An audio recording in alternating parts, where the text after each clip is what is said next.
Coca-Cola has been knocked off the #1 spot as the world's most valuable brand for the first time in 13 years. It's lost its crown to technology giant Apple. Adding insult to injury, it's even slipped to third place, losing out to Google. Has the latest edition of the highly regarded Best Global Brand chart signalled the end of an era? Das bedeutet gar nichts. It means nothing. Coca-Cola has existed for decades, and I think it will go on for decades in the future.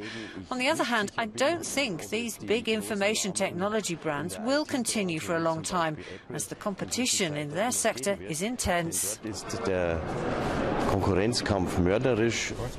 Analysts do say the surge in high-tech companies reflects the fundamental role they play in consumers' lives. Facebook is the biggest riser this year, jumping to 52nd place from a lowly 69th last year.